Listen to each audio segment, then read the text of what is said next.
Salam bos, jumpa lagi di Kabar Dunia Daily. Indonesia merupakan negara di Asia Tenggara yang pertama kali mengoperasikan kapal selam. Teringat betul saat Indonesia kedatangan 12 kapal selam Wisky-Class dari Uni Soviet sebagai usaha melancarkan operasi Jayawijaya di Irian Barat tahun 1960-an.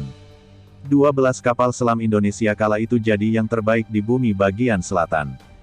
Kapal selam Indonesia saat itu menjadi wahana untuk menyusupkan pasukan khusus ke Irian Barat.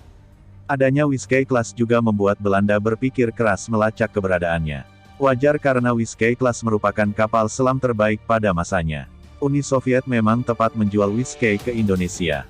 Sebab kapal selam mempunyai efek deteren cukup tinggi apabila digunakan dalam peran ofensif. Uni Soviet sendiri sampai Rusia saat ini sangat mengandalkan kapal selam sebagai unsur ofensifnya. Keputusan Indonesia membeli kapal selam dari Soviet berbuah jitu. Belanda dipaksa untuk berunding dan akhirnya menyerahkan Irian Barat ke Indonesia. Setelah operasi pembebasan Irian Barat sukses, kapal selam Indonesia terus mengawal Ibu Pertiwi. Setelah itu giliran mereka melaksanakan Dwikora menentang pembentukan Federasi Malaya. Saat Dwikora inilah lawan tanding bagi kapal selam Indonesia datang, Royal Navy Inggris. Peran kapal selam Indonesia kembali diuji saat krisis Selat Sunda di mana armada Inggris lewat di sana tanpa izin dari pemerintah Indonesia. Armada Inggris yang lewat bukan main-main, kapal induk HMS Victorious dengan deretan jet tempur di dek. Indonesia yang mengetahui hal ini langsung marah dan memperingatkan jika kapal induk itu kembali lewat lagi maka urusannya bakal panjang. Indonesia kemudian menempatkan kekuatan utama angkatan lautnya di Selat Sunda dan melakukan serangkaian latihan perang di sana. Hasilnya HMS Victorious saat pulang melewati Selat Lombok, takut kena hajar kapal selam Indonesia. Kemudian usai Dwikora, Wisky-Class kembali beraksi saat latihan perang dengan Malaysia. Bahkan kejadian ini terdengar menggelikan lantaran Malaysia yang kala itu tak punya kapal selam kebingungan mendeteksi keberadaan siluman bawah laut Indonesia. Setelah itu kejayaan kapal selam Wisky perlahan pudar seiring berjalannya waktu. Tak dipungkiri jika usia tak bisa bohong di mana Wisky-Class kudu pensiun. Sebagai gantinya Indonesia cuma membeli 2 unit U-209 dari Jerman. Meski jumlahnya kurang, kelakuan U-209 Indonesia juga tak kalah barbar dibanding pendahulunya. Saat itu tahun 1987, KRI Cakra 401 selesai melakukan overhaul di Jerman. Bukannya seperti negara lain jika selesai overhaul kapal dikirim dengan kapal besar lainnya, Indonesia malah ingin melayarkan U-209 miliknya dari Jerman langsung menuju tanah air. Fantastis sekali, maklum saja karena nenek moyang orang Indonesia adalah orang pelaut, hehehe. Hitung-hitung untuk menambah pengalaman awak kapal mengenal perairan Eropa. Dengan semangat mengebu-gebu, para awak melayarkan KRI Cakra 401 berangkat dari Jerman pada tanggal 16 Juni tahun 1987. Tapi ketika berada di Sisilia, Italia, kemudi horizontal KRI Cakra malah tersangkut jaring nelayan setempat. Untung hal itu bisa diatasi oleh awak kapal. Perjalanan kembali dilanjutkan dan ketika KRI Cakra melewati terusan Suez memasuki Laut Merah, di cakrawala terlihat pesawat intai maritim P-3 Orion Angkatan Laut Prancis. Rupanya P-3 Orion AL Prancis itu sudah membuntuti KRI Cakra sejak dari perairan Djibouti. Sialnya pesawat intai itu ternyata memata-matai KRI Cakra dan mengamati segala seluk-beluk kapal selam Indonesia itu.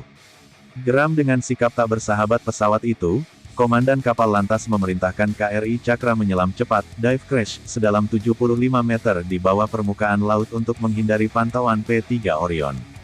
Tak mau kehilangan sasaran, P-3 Orion kemudian menceburkan sonar sonobowi untuk melacak U-209 Indonesia. Melihat itu Komandan KRI Cakra memerintahkan untuk timbul lagi di permukaan untuk menampakkan diri ke P-3 Orion. Usai muncul ke permukaan Komandan KRI Cakra menyuruh anak buahnya berenang ke arah sonobuoy P-3 Orion dan mengambilnya. Transponder sonobowi kemudian dimatikan dan barang tersebut dibawa masuk ke dalam kapal selam, oleh-oleh sesampai di Indonesia. Melihat kelakuan nyeleneh KRI Cakra, awak P-3 Orion Prancis kelabakan. Mereka bingung karena sonobuoy malah dibawa kabur KRI Cakra sehingga AL Prancis tak bisa melacak lagi keberadaan kapal selam Indonesia tersebut. Kisah di atas semakin memperkuat bahwa kapal selam merupakan unsur deteren penting bagi militer Indonesia.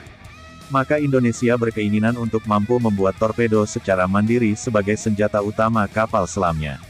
Untungnya Indonesia sudah mampu membuat torpedo Surface and Underwater Target, SUT. Torpedo buatan Indonesia ini pernah melakukan uji tembak di KRI Cakra saat latihan gabungan TNI tahun 2008 silam. Dengan berat hulu ledak 260 kg, torpedo SUT mampu menjangkau sasaran dengan jarak tembak efektif maksimal 40 km, seperti dikutip dari keterangan Komite Kebijakan Industri Pertahanan KKIP, Sabtu tanggal 16 Januari tahun 2021. Torpedo SUT buatan Indonesia sangat canggih.